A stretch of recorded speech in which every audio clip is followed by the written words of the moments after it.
Okay. Oh my god. And this is why I wanted to get like it going a little bit beforehand.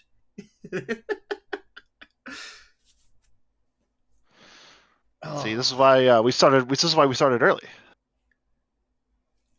man, that sucked. Yeah. Well, good news is everything sounds good. Everything sounds good on your end? Yeah. I muted us. I muted us so we can't really like relist. I can't like don't hit like the whole listen back again. Okay. Well, we're back to live, and it's roughly about 8 o'clock now. So Yeah. Hopefully everything will work this time. All right. I got the view all set up. I still gotta mess with this one day. I don't know why I'm getting. Oh, I ain't doing all that.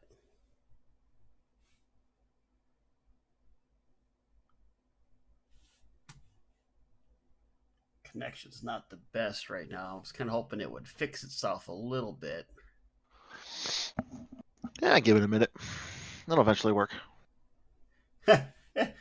It'll work itself out. It'll be all right.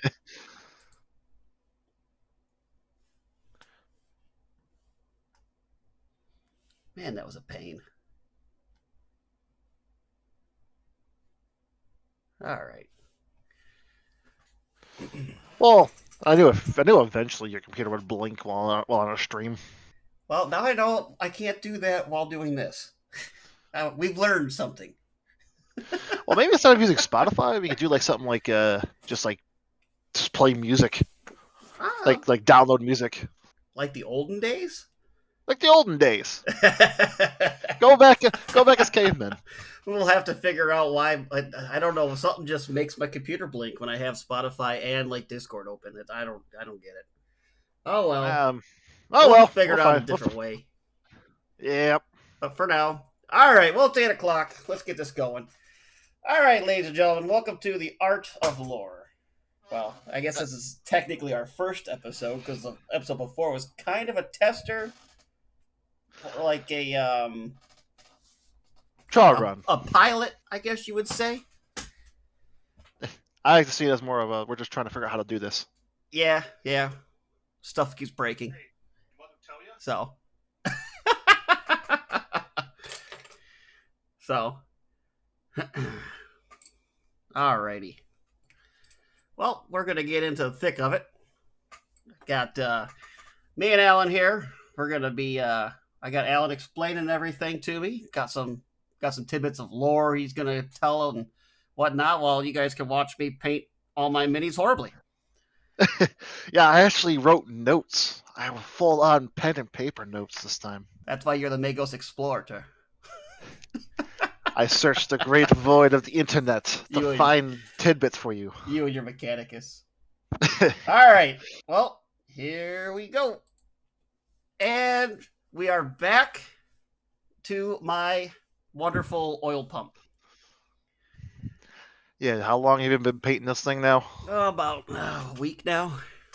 I just been hitting it here and there. Now, as you guys can see, I don't know if anyone was here from the beginning of the pilot episode. I was doing the Iron Warriors, I was doing the bands and stuff. Well, now I started adding some brass and some rune thing on like the highlights and that, just to pop a little bit. So I'm just gonna keep going with these colors and keep going around, and then eventually I'll start throwing on the red and yellow for the orcs, make it a little more orky. I mean, it's looking pretty good right now. Just got a little bit more to go. Yeah, not too bad, not too bad. So that's the painting we're going. Like I said, mostly gonna just keep doing some painting work. Maybe I'll get to some of the details. Maybe some of the work like bronze on the little tiny heads. Until then, Alan's got something to explain to us all. A little bit of lore. Oh, great! The stream fixed itself. We're good now. Told you it would only eventually. took this long. Well, I guess I had to restart my computer, so because I decided to just blink. Yes, my computer blinks. It just decides, you know what? I'm just going to shut off for a quick second and come back on. It's kind of funny because you have the big old computer and I'm running on a potato and I have no Yeah, problems. you have the Mechanicus toaster. Hey, And I hey, have the hey. rainbow computer that's all decked out and it does this. See. I pray to the Omnisaya. I sprinkle a little bit of oils and incense over it, and it works perfectly fine. You need to goddamn praise your machine spirit. Oh, is that what I gotta do now? That's what you gotta do. Alright, guys. So, to start with the lore, I got a great old little quote here for you. And I want to see, Kyle, if you can get this. From the quote? The quote. Okay, hit me with it. No remorse, no mercy, no forgiveness. Not a single step back, not a single moment of hesitation. You will not succumb to fear or doubt, and you will relent after you have given your last moment for the Emperor. Nothing less will be tolerated. Can you guess what this is? End quote. End quote. I forgot that part. Okay, well, you said for the Emperor, so it's definitely something from the Imperium.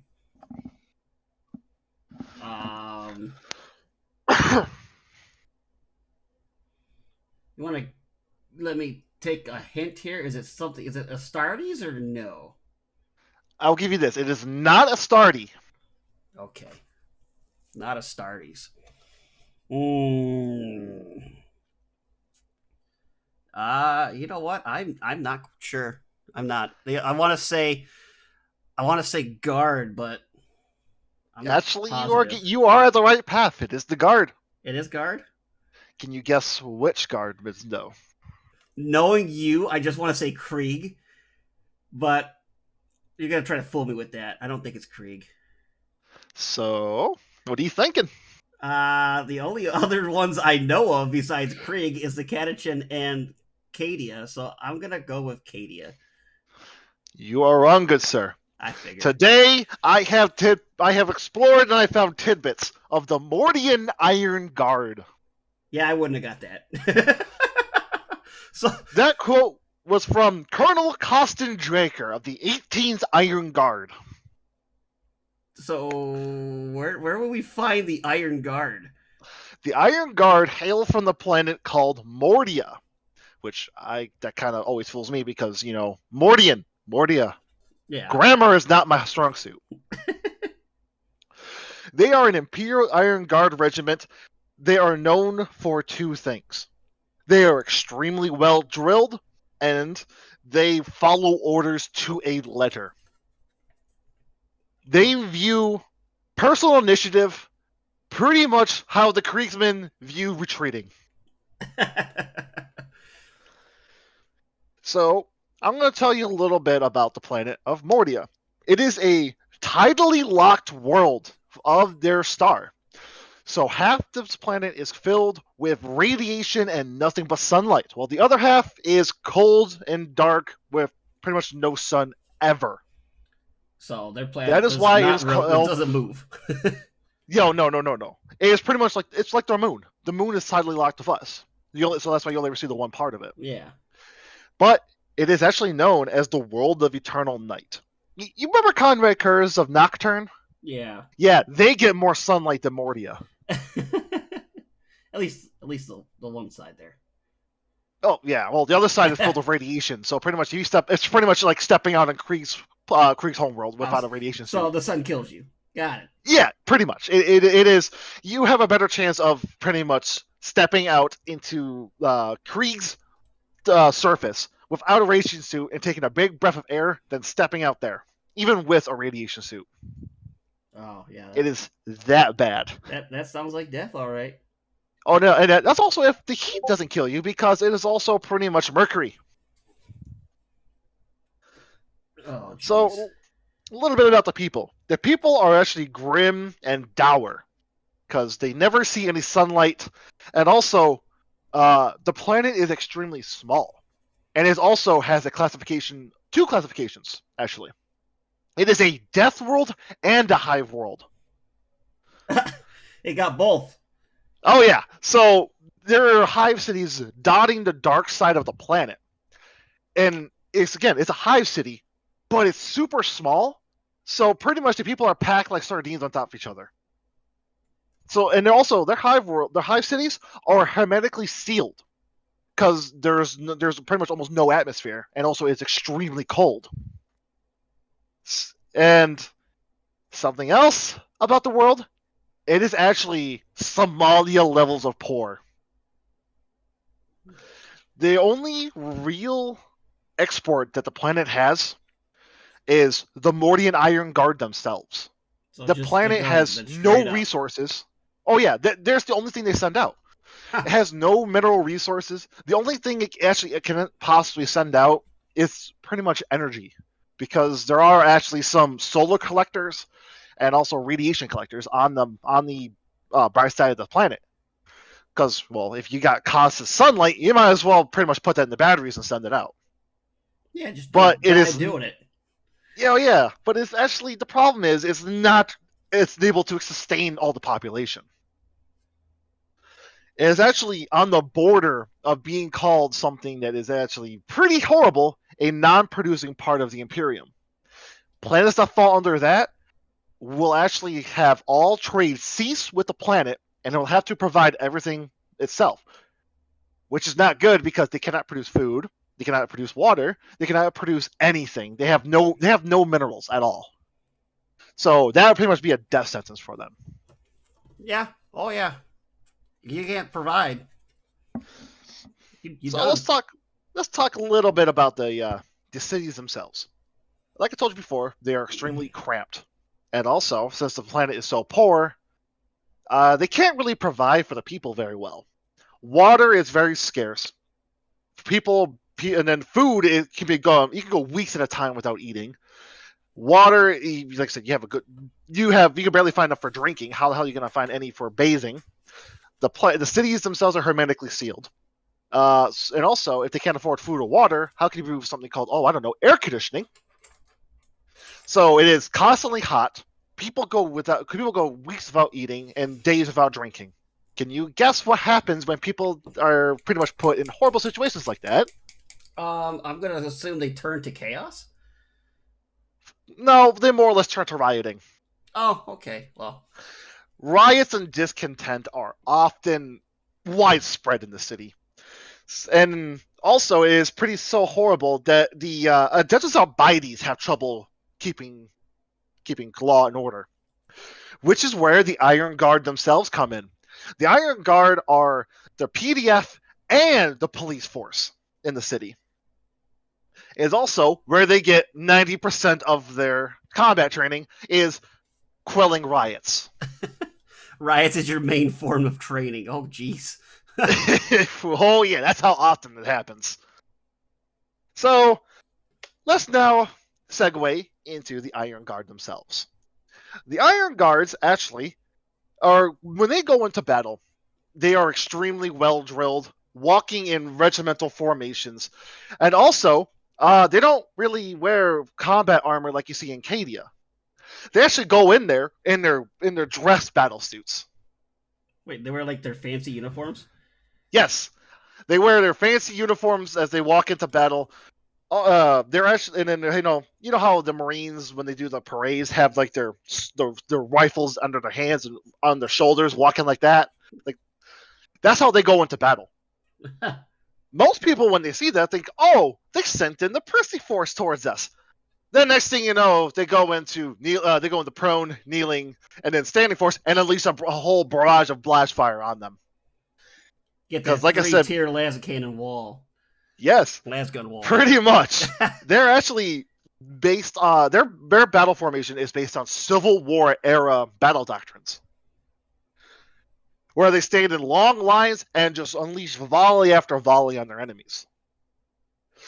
Which actually fits well because they are iron will. They can watch 90% of their men fall and they will not bat an eye and continue firing until you kill all of them.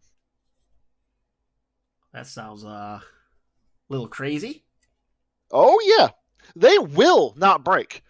They will never break.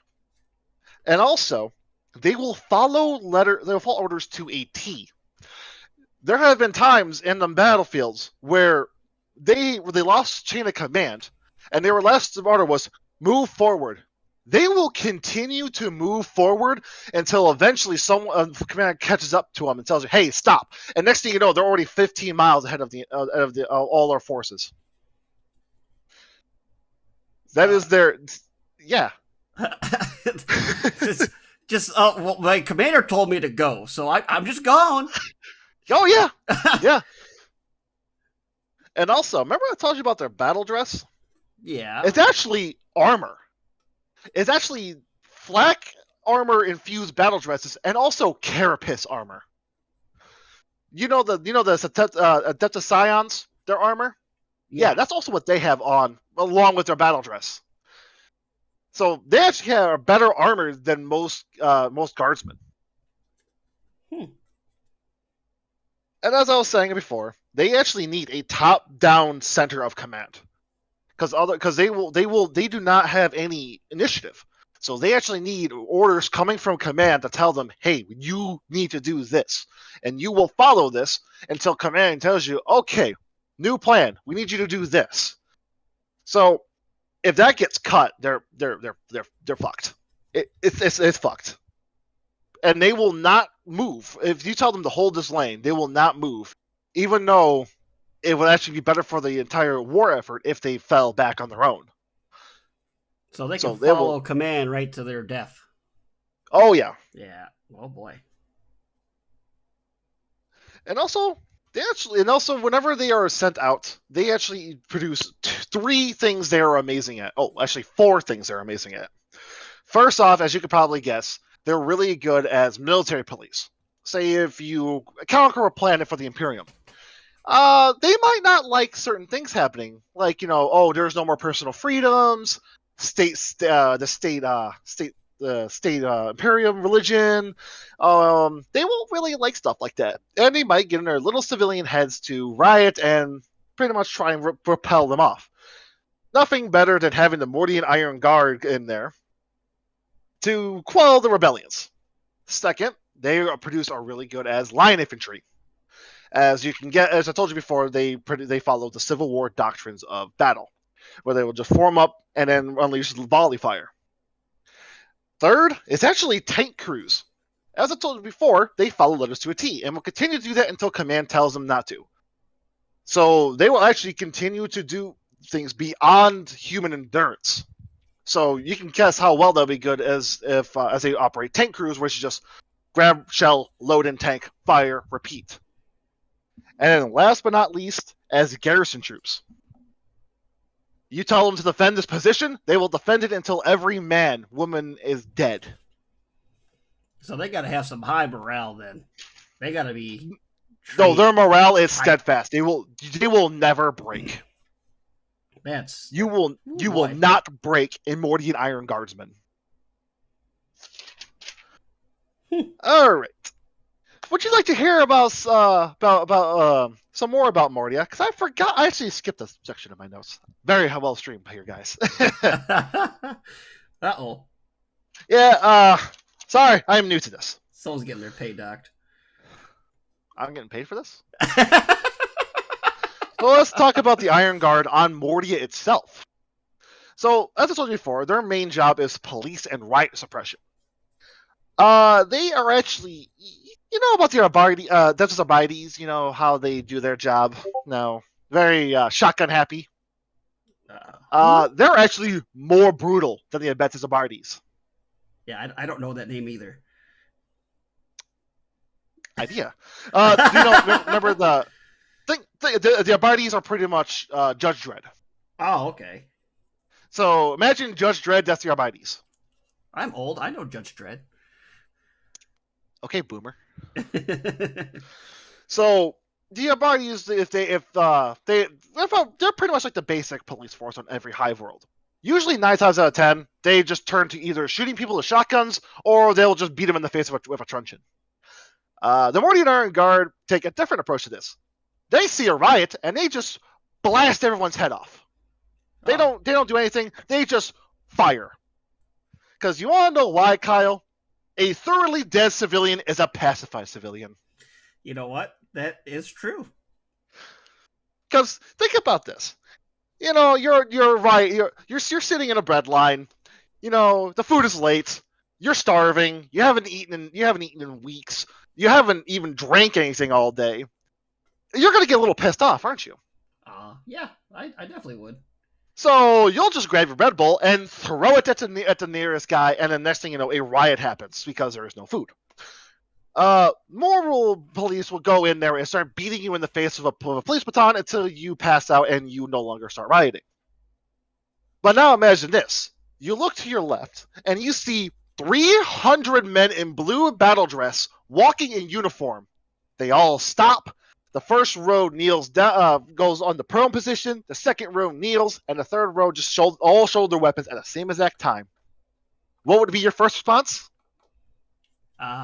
Pray to the Emperor.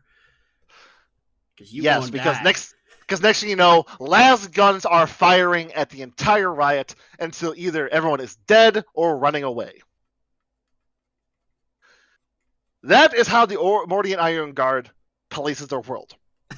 Because, most people would think, hey, they just shot my friend. I'm going to riot again. Then the same exact thing happens a second time.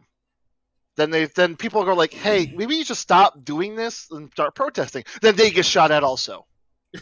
Eventually, after the third time, you start to realize, okay, I'm just going to shut my mouth and I'm just going to do my job. That's what the Iron Guards do. They provide the same level of stick every time. And that's how they keep order on Mordia. Crime is crime. Yeah, and all crime deserves death. Apparently, there's only one sentence to be made out, and that is the death sentence. Well, since we're talking about las guns, let's talk about their war gear. So they all have a certain war gear that says they follow orders to a T. You're going to hear me say this a lot. They always all have this at the same exact time and will not deviate from their basic war gear. First off is the basic las pistol, which is just a mini flashlight. Second is also known as the triplex pattern las gun. It is not your typical las gun. Most las guns have 3 firing modes: light, medium, and fuck that thing over there. Also known as the heavy. The triplex pattern las gun has 4. It has the single fire, holy shit. Words. Okay, they have words. Cannot say them. I'm gonna have a little bit of boomer juice, so I can. My throat's starting to hurt. They have a 3-shot burst. Next is the fully auto mode. And then the fourth is the super heavy fire, also known as fuck that thing over there in particular. This super heavy fire can actually pierce Astartes' armor. Think about that for a second, Kyle. Let's see. Isn't like the las gun supposed to be the weakest gun in the universe? Yes, it is supposed to.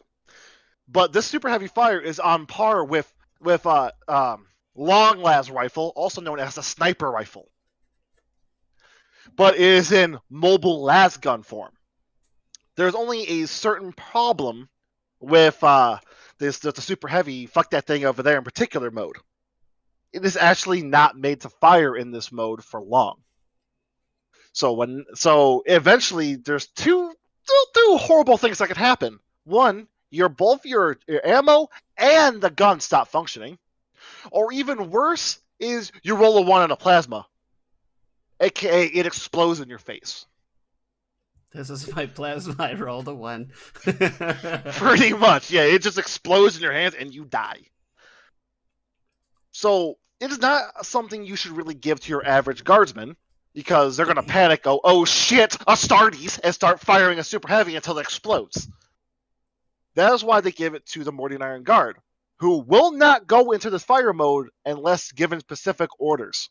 Even when Astartes are bringing a chainsword down on their head, they will continue to fire in the light mode because they were ordered to. So they won't even switch modes on their gun to protect themselves unless told. Yes, they will not even do that. Well, so there's a reason they're the Iron Guard, because damn, I couldn't be able to do that.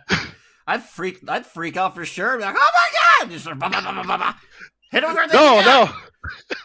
no. No, they will continue firing in single mode unless, hey, guardsmen, switch to super heavy and fire at the start chaos starties.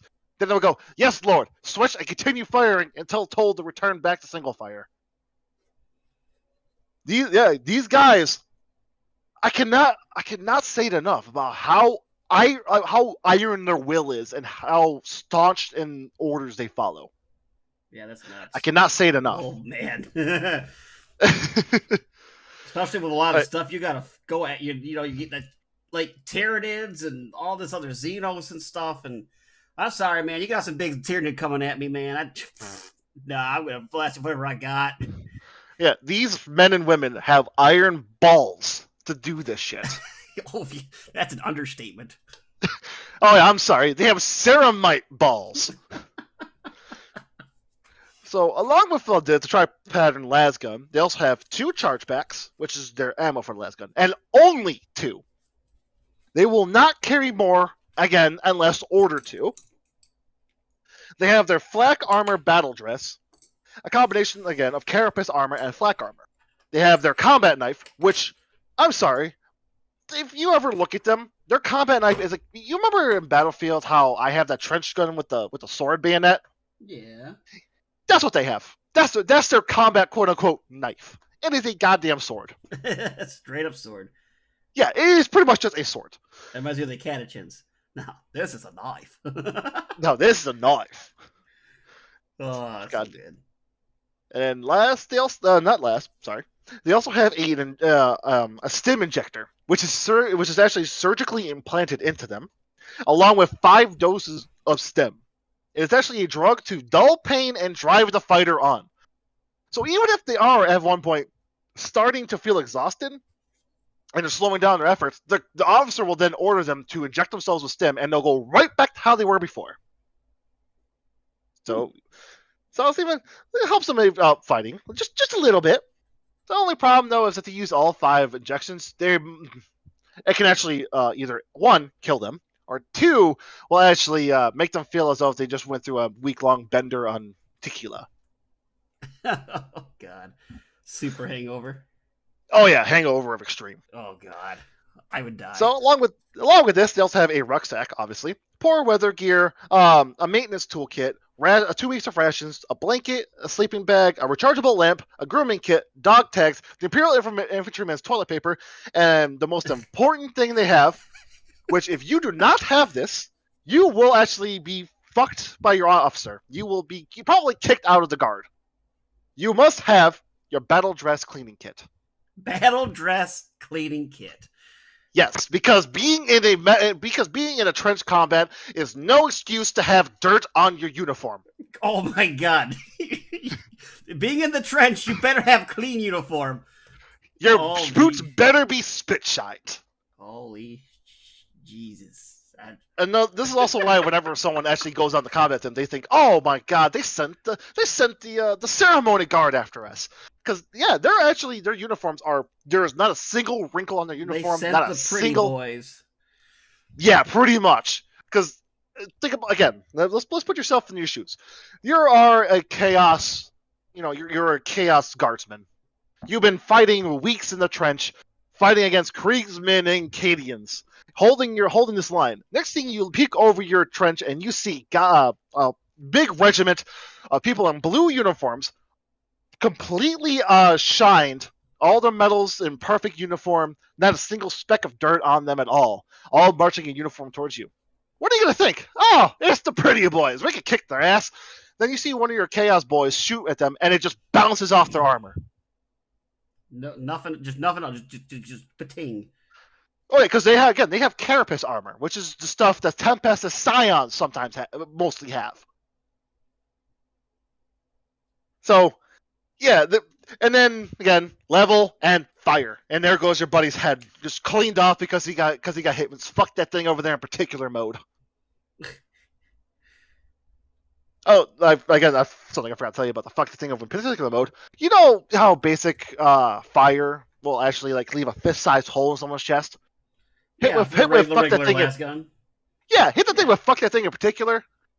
Your chest is gone. is just you're just your head and arms left. Oh, right. I forgot to tell you that. Again, first stream. Please excuse me, guys. Nah, you're learning. You're learning. Oh yeah, I'm still learning. I'm learning too about the Mordian Iron Guard. I So certainly didn't know they existed. yeah, they're like my second favorite guardsman regiment. I put them because it goes Krieg, Mordian, Catechins. Because I actually like these guys more than Catechins because they have more morale than Catechins. You cannot break these motherfuckers. That sounds like it. So, would you like to hear what elevated them into the top of the top? Like what drove them to be number one? Yes. Well, Cadia exploding. No, this is actually before Cadia exploded. They were actually around the same exact time as Cadia when reaching there. They actually went up also because they actually did something very few guards regiments have actually, or even planets in general have. They actually kicked chaos off their planet by themselves. Oh. Would you like to hear about the Defense of Mordia? Yeah, let's go. Let's see what we got. So, the Defense of Mordia, it was pretty much just a basic day. The top creams, the Tetrarchs, as they call themselves, of the planet, the big noble elite, were feasting on rich foods as their people down below starved. And, the guardsmen were shooting protesters in the other corners of the hives. Gotta love them High Lords. In the under hives of the planet, chaos was starting to stir. Cultists started to perform a ritual to try and summon chaos to kick the Tetrarchs off and then so they could live a better life. It actually started with cannibal mobs becoming more common around the underhives and the lower sections. Because obviously when there's no food and you're about to starve, you're willing to eat anything. So there wasn't human jerky. Oh yeah. Just the good old what are they called? What were they called? People called the long pigs. That's what cannibals call us. The long pigs? Yeah, because apparently human tastes like bacon. Oh, okay. That's nice. I don't know. Ask Jeffrey Dahmer, the people nommer. Oh boy. You never heard that one before, Kyle? People nommer. Oh my god. No, I haven't. No, I haven't heard that one. I saw that on the internet. Believe it or not, well, actually, that does sound like something on the internet. Yeah. No, don't worry, guy. I do believe that. People are fucked up. So again, cannibals, stalking the streets, capturing people, taking them down, eating them. Basic nom nom nom stuff. And then there were rumors of ghouls stalking, like the alleyways and the underhives. Not really like attacking people, obviously, but now again, there's other threats to worry about. Net. When shit started to go down is when the sky turned red. Yeah, the whole sky turned red. Just full on, just red. Yes, like blood red. That's when finally the Tetrarchs and the Mordia guard looked up and go, oh shit. That's not a good sign. Yeah. And you know what made it even worse? Demons and Chaos Astartes started to fall out of the sky. Oh, yeah. No, that's definitely a bad thing. Yeah. They all just landed and they just started to wreck house. Slaughtering people, eating people, because demons, they love they're also nom nom nom on people. I don't know, maybe Jeffrey Dahmer and them have a common heritage. And while this was going on, the Tetrarchs were freaking the fuck out. They had no idea what to do. So the high echelons of the Iron Guard, staunch iron balled people that they were not phased and told their troops to start coalescing in their barracks. Now, when I say barracks, I actually mean mini fortresses in the hives. Because these things were made to withstand rioters trying to bust them down and murder them in their sleep. So they had bunkers, they had automated turrets, and they're also filled to the brim with iron guardsmen. So Yeah, I figure barracks would. the problem with this, though, is they left the 99%ers to be slaughtered by the demons. And the Iron Guardsmen did not give the slightest fuck. Well, I mean, they're constantly killing them anyway, so what's it matter? Yeah, they see them as people who are throwing Molotovs at them and rocks and trying to shoot at them. So they don't give two fucks. They actually see them as enemies. So, but the whole point of them was just to coalesce in the barracks and trying to hold out and wait for orders. And hold out and wait for orders they did. As the Chaos Astartes, demons, and cultists, because now there's millions of cultists also going around because, oh shit, I'm about to be killed by Astartes. Praise the Dark Lords. Though they tried to come bust. out, I'm on your side. I'm on your side. Please don't kill me with a chain axe. I mean, do you blame them, honestly? And then they got chopped by a chain axe. No, they got shot with fuck that thing over there in particular mode. Well, so as they're trying to bust down the barricades, they're just getting shot at by the Iron Guardsmen, and also they have automated turrets also blowing apart shit tons of fucking everything. And as they're trying to do this, you gotta remember something. These motherfuckers do not break. In order to take that barracks, they have to murder and kill every single last guardsman. Because even if there's one man left, he will continue to rack his fucking last gun and continue to shoot until you shoot him. Gotta think what you gotta do to these guys to get them so iron-willed. Well, actually, what they do mostly is the Tetrarchs bribe them with luxuries that most civilians don't have, and also technically hold their family hostage because I forgot to mention this too. Oh well, the way they keep their loyalty. Yeah, I forgot to mention this. Oops. The way they actually keep their loyalty is they actually give them luxuries that most people don't have, aka clean water and food whenever they need it. And second, they actually house their families higher up on the spires. So, yeah, they're technically they got to defend the Tetrarchs to defend their families. Yeah. And also, when you're constantly shooting and killing civilians, and you get kicked out of the guard, you get sent back to the bottom of the spires. Most people realize your face, and your lifespan is actually shorter than the average person. Oh, way shorter. Hey, I know you. You're in the guard. You wait now. Sup, fucker. Yeah. Yeah, he don't. Yeah, they're just gonna kill them. So most of the time, they mostly stay loyal to the Tetrarchs because then their families are safe higher up and away from them and actually get good food and water. So that might be a sort of reason why they stay like that.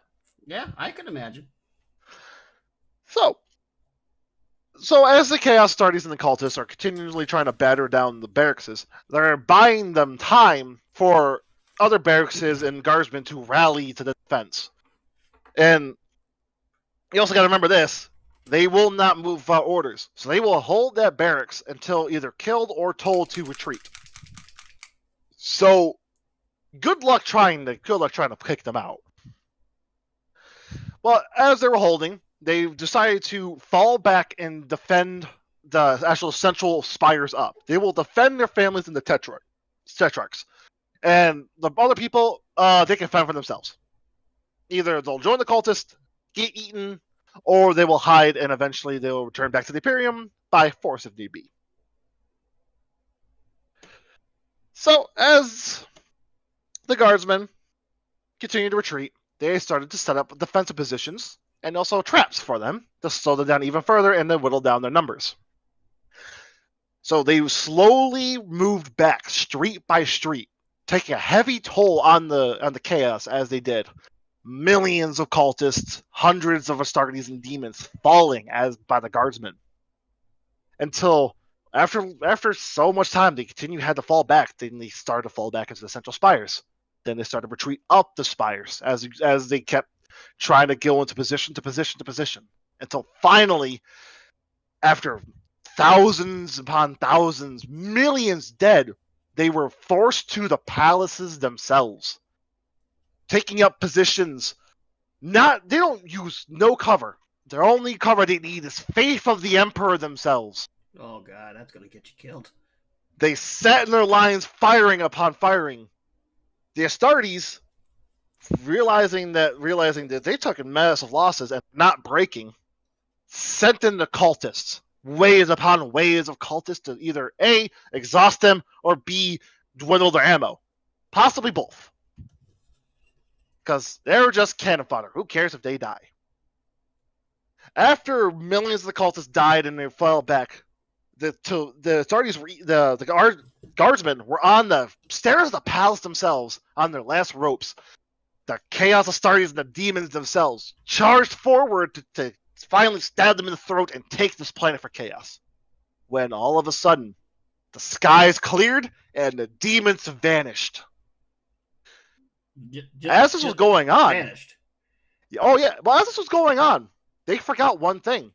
There's astropaths in orbit, and while the guardsmen were fighting tooth and nail on the planet, the astropaths were actually fighting a mental battle. They were trying to unweave the spell the chaos cultists used to actually summon the demons in the first place. So, after all the losses, they actually were able to weaken the demon's hold on the warp just enough for the astropaths to drive forward and break the spell. And next thing you know, there's a million angry guardsmen, and all the Astartes lost their main weapon, the demons themselves. So the Chaos Astartes said, "Fuck this shit, I'm out," and left, leaving the cultists to their fate, to be horribly, horribly murdered and shot. The Astartes took every void capable craft and fled, and the cultists were left on the planet to be purged. This is actually one of the few times that the guardsmen and the Imperium themselves repelled chaos by themselves. This is what propelled them to the top of the top. After they regained their homeworld, the Militarum were sending in thousands of requests asking for the Mordian Iron Guard to go into their war zones to help them defeat and then fight for the Emperor. So that's what became their main export is guardsmen. So that's what sold them as the must-needed new toy of the Imperium. Yes, it did. Because after their Defense of Mordia became wide known, they wanted their staunch will. They wanted their unbreakable spirits to help them fight.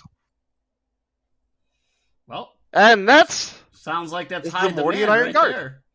Oh yeah, they're under constant.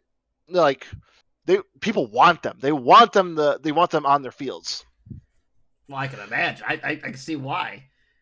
Because I mean, if you have like 1,000, like a couple thousand people who will not break, right there's the people that can defend their bases, and then you can use that resource to push out to the front. Or hell, you can have them just march forward because they will not stop unless all of them are dead. So either they're dead or they took the trench. Yeah, you can definitely use them to buy you time. Because they ain't gonna run nowhere. Oh yeah, they ain't gonna run, and they'll hold that line. There you go. There's your rear guard. Ooh, so, boy. Would you like to hear what's going on in Mordia right now? Like current time? In current time. Oh boy. Because Mordia was caught on the wrong end of the Great Rift. Oh, when the Eye of Terror split? When the Eye of Terror split, they were caught in the Dark Imperium. Oh boy. Oh yeah. And you know who attacked them? Magnus himself. Magnus and his nipple horns? Magnus' nipple horns, and along with 1,000 Suns, moved forward. Because Mordia, believe it or not, is right in the direct path of Prospero. And Magnus wanted his homeworld back. Quick! Get the vacuum cleaners! We gotta suck up the dust! We have to stop them! Yep, and then Magnus led a crusade to try and take back his homeworld. And oh man, did fucking Mordia put up one hell of a fight. It was exactly like before, They held, but the problem was they can't break a spell from Magnus himself. Yeah, Magnus, I assume he's a little bit more powerful than just a bunch of astropaths up in the sky. Oh, but thousands of fucking 1,000 suns were dead, along with their cultists and their demons. It took a long time for Magnus to take Mordia because, again, these guys do not break. You have to kill every single one of them. You got a complete full-on guard genocide to get what you want there. Oh yeah, but you actually want to know who saved them? Wait, The Eldar. Wait, they didn't die? No, Mordia, the Mordian Iron Guard is still around. Mordia stands? Mordia stands, but Mordia fell. The guardsmen still stand. They were actually led out and actually saved by the Eldar. An Eldar craft world led them out, told them, and so they could continue to fight, aka retreat to live another day. Well, to fight another day. This is actually the only time in recorded history the guardsmen left of their own volition. I'll say, I thought they were supposed to not do that. No, the higher ups realized, okay, this is a losing battle, so they retreated off Mordia, and so they returned to the bright side of the Imperium. So they still stand, but are dramatically reduced, and their numbers are very small, and they no longer have their home planet to bring in more guardsmen. So their main fate is unknown, but we do know that the regiment still stands. All right. And that is the history of the Mordian Iron Guard. Huh. Yeah, I didn't know that one existed. So what, can you say you're a fan now? I'll say I like them. They're pretty good. Go to the last man. Give them no ground. Oh yeah. Brutal police officers. Police brutality reports up the ass in Mordia. Well, are you sure you can even report it? Because you're probably going to get killed to try. I guess if you survive, you can try to report it. Who are you going to report it to? You're stuck in a hermetically sealed hive. You go to the nearest guard station to report it, and he just pulls out his last pistol and just shoots you right in the head. He's like, ha, okay. Bam! Well, that takes care of that. Alright, report filed under do not care. Yep, I don't do paperwork. And I am not going to start. I was not ordered to do paperwork. Just ordered to sit in this chair. I was ordered to sit in this chair and kill all who came towards me. And guess what?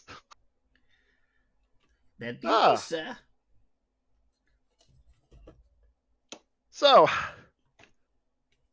what do you think of them? 1 to 10. What do you think of the Iron Guard? Well, 1 to 10. Are they gonna be my new favorite? No. I'm gonna put them third on my list. So it's gonna go Krieg, Catachin, or the Iron Guard. Yes. Yeah, Catachin, Krieg got a special place in my heart. I mean, World War I style of gas mask and just like no retreat, just run in. I gotta love him. Pound him with artillery till there's nothing left, and some for an extra couple of years. You can't say no to that. And then, oh no, you can't. And then after that, what you got? Catachins, the Rambos of the guard. I mean, they need like dual, like instead of M60s, you need like dual lance, like heavy lance cannons, whatever they are. Oh man, give them all red bandanas. And then you got then the Iron Guard, Mordian Iron Guard, which are more or less just stand there. Oh, Billy died. Keep firing. What legion was Yarick? Wasn't it? There was Armageddon. What were they? Were they called the Steel Legion? Armageddon Steel Legion. The Steel Legion, yeah. Because I think they're retiring their models. Oh yeah, I heard about that. Yeah. Why are you gonna retire Commissar Yarick? Why old Bailey? Well, I don't think Yarick's getting retired. I think just that. Just their models are. He comes from Armageddon, though. So technically, you're goddamn retiring him.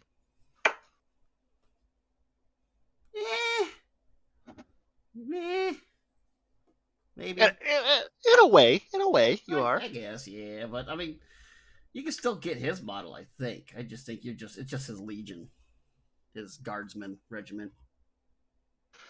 I don't. But why though? It's just why get rid of him?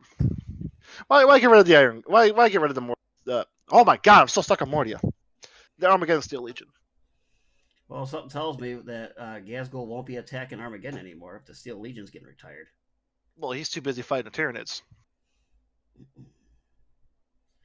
Yeah, people are actually afraid though because because when they let him to go fight the Tyranids, there's one or two things that are going to happen. Either the Tyranids are going to die, and there's going to be a bunch of orcs who are so used to fighting, which are called Scarboy, by the way, or the Tyranids are going to have more biomass than they ever need in their entire lifetimes. I'll say if you, Because yeah, there's not a good option from that battle at all. The outcome is going to be bad, no matter which side no, wins. yeah, because also there's also a bunch of fighting going on. So orcs upon of the trillions are actually going to Gazgul because there's a bunch of fighting over there. Let's go fight. That's bad. They That's want to bad. go. That's They want to bad. go crump. Yeah, they're gonna go crump the Tyranids. And then there are so many orcs, and lots of orcs mean lots of biomass, and So lots of biomass equal lots of nids. if the Nids win, you got a lot more Nids and a lot more power to mutate.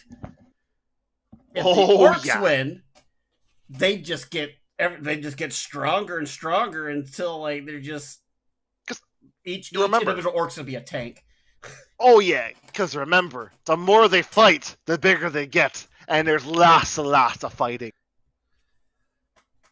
So there's gonna probably be millions of orcs, almost as big as Gazgul. And Gazgul is a very big orc. Oh, he is a very big orc. They cut his head off and put it on a bigger orc. And that orc has gotten bigger because he's bigger, which means more fighting. And more fighting equals getting bigger. It is a goddamn. Oh man, it's a very bad cycle. It's just not gonna go good at all. Oh no, it's not.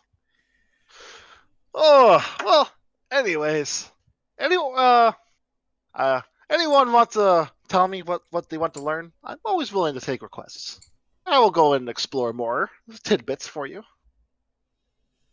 Looking for a subject? Yeah, looking for a subject. Tell me what you want to learn. Hmm. I'm not quite too sure. I'm down for I mean, we spoke a little bit about orcs there. I don't know. Do you want to have? Oh, you know what? We were talking about getting a guest on for an orc episode. Oh yeah. What maybe we could try and get old Bow on. He can learn about orcs. Because he is our neighborhood orc boy who wants to learn more and possibly play orcs in the future. I really would like to learn more about the Tau. Let's try to get Kevin on here. Yeah, we got to get our neighborhood Kevin, Tau Kevin on because he wants to learn more about the Tau. So there's Well, two guys. also There's two there. what about you, Kyle? Would you like to learn more about your Necrons? I can always go down for more Necrons. I am the neighborhood Necron guy. Or I can always go and You could gloat about your Mechanicus, Mr. Magos over there. talk about my fleet. Well, what type of Necrons would you like to learn? Would you like to learn about the basic lore history? Back before they became back when during the War of Heaven, or before they became Skelly Boys? I feel like if we're gonna start with Necrons, you gotta go back to the War in Heaven and how they became Necrons. And then maybe a little bit more about dynasties or something. You know, depending on time. This was our first episode of actually figuring out how much time we would need to talk a subject to get the time right. Well, and also I talked us up to almost 50 minutes, so. And we were debating about hour long, hour and a half at the most, if we really get going on an episode. I enjoyed talking about the lore, so I had fun with it.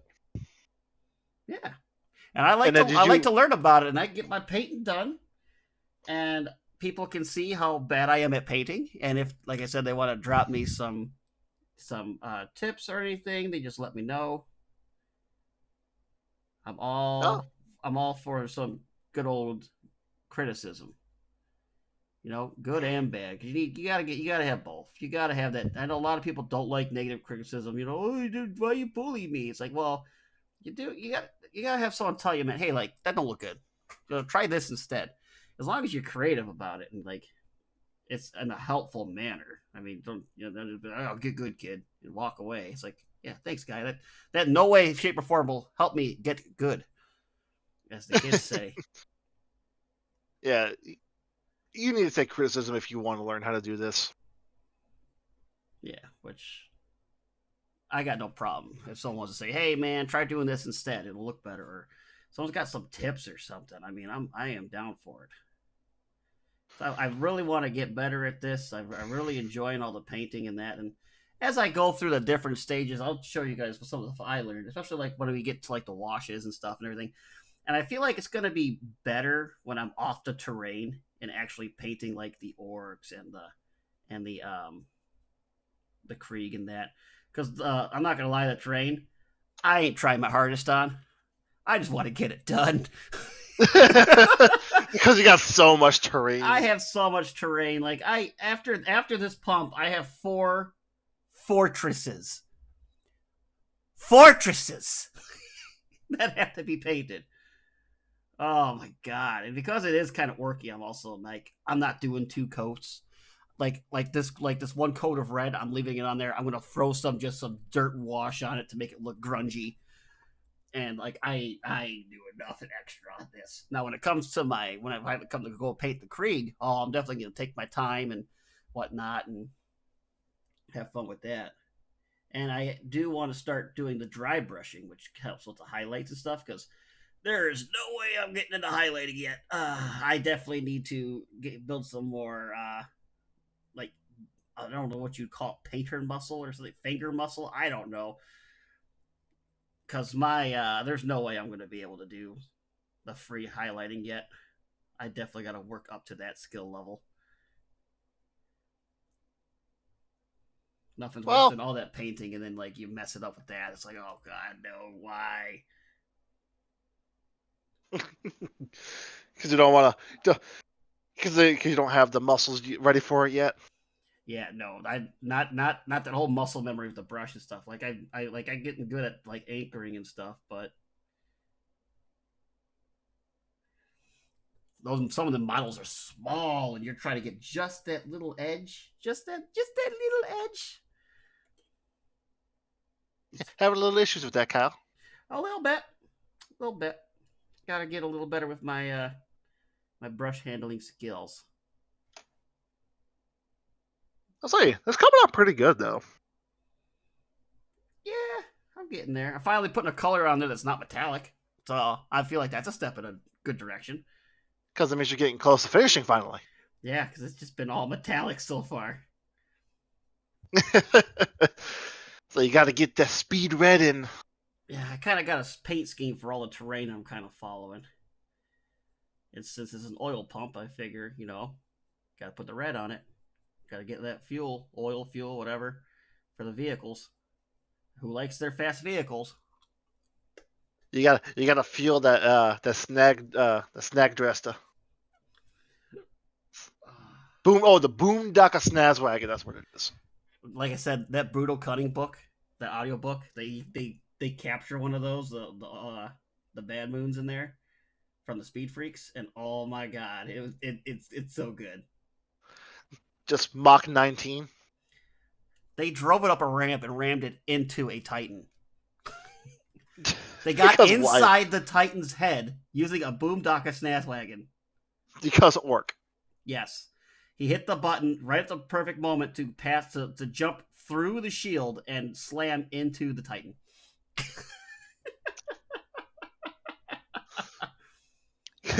Because voice shields, they're only meant to block certain things. Apparently not a Boondocka Snazwagon. That can jump through the what? Don't they jump through the warp? I don't know. That's one thing I'm probably got to read up on, explore and learn. Have that on your orc episode, bud. I'll write that down. And if any of the other viewers want to learn something, let me know. I am more than willing to explore the cosmos and learn. We're gonna get you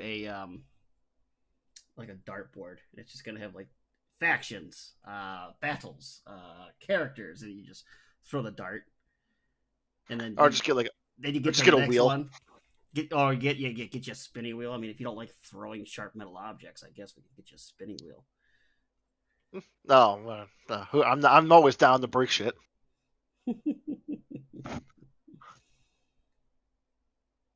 It's gonna be like up there, just all of a sudden me holding my hands, going concern in binary.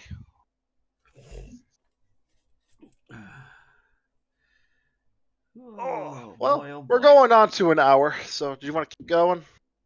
Well, if you're all set and that's all you got for today, Oh yeah, unless we got anything we want to announce or anything, I suppose that it could be a good time to call her. I was like, you got a good chunk of painting done. I explained all my lore for people here. All right. Guess gonna call it. Yep, I guess that will be the end of the episode for now. Hopefully next time we hop on, I will be in the very late stages of this fuel pump. Just maybe try to get to the wash part, so that way I can just kind of show the wash. That way, if any of you guys haven't painted enough before, you can kind of see how the shading goes, or washes. It's been called. Maybe. Well, hopefully we'll be there, like I said. I'm getting down to the nitty gritty. Just get some of this red armor on, get some yellow highlights. I got a little bit more rune fang I got to finish up. I got the warp lock bronze, and then I have to do all my pipes and gauges and stuff, and then I'm gonna do like a final wash all at the end to keep it grungy, and then I'll go over a second wash on certain parts of it to make it look rusty. A more like dark orangish kind of wash that gives it the more like rust look. We're also probably gonna need episodes where it's just you explaining how to paint to the Magos Explorator. That will definitely be more when I have on the minis. So training pieces is my time. Oh god, if that's the case, you're gonna be talking for quite a while. I'm more than willing to. Unlike you, fleshy organics, my voice is a vox box. Oh, is it now? No, I have not reached Crux Mechanicus yet. I was saying, talking to a microphone does not count. All right, well, it is 9:01. Time to call it, I guess. Yep, I'm getting this last piece of armor done. I'll let you finish, artist. Must finish. Piece. It's good. It's Civilization all over again. One more turn. One more turn. Never done that. At like 3 a.m. 4 in the morning, by the way. 4. All right. Palette has been closed. So, ladies and gentlemen, that's it for tonight. That has been the Art of Lore, our first official episode. I'm sure I'm not the only one who hopes that it gets only better from here. Oh, trust me. I admit I fucked up a lot. That's okay. Hey, from the first episode, we got some feedback. Our pilot, they said, some audio issues and everything. So I got myself a new mic set up, got myself a new camera set up. So I'm a little more top down now. I might change the camera angle a little bit, but I mean, it works out for what I got for now. And you actually took notes. You found a subject, got notes on it, everything, because we kind of just went at it for the pilot because it's just a test. Oh yeah. I'm hoping people will learn this and give me some feedback and like how I can help out, maybe help me keep my notes organized, how to better segment and segue into things and stuff like that. Oh yeah, we'll get there. It's only the first episode. I mean, it can only go up from here, right? Right. All right. So I guess we will see all you guys later. All right, ladies and gentlemen, that has been the Art of Lore, and we look forward to seeing you on the next one. Yeah, the Magos Explorator has to go back to. Why is it always like the very end of the episode you start cutting out? I'd rather cut out here than in the beginning of the episode. I suppose that's true. But well, hey, at least I didn't like your computer who blinked in the first 5 seconds. Oh my god, I don't want to talk about that. All right, goodbye, We had to ladies start and the gentlemen. stream twice. Like I said, don't cut it. All right, ladies and gentlemen, that has been the Art of Lore, and I have been Kyle.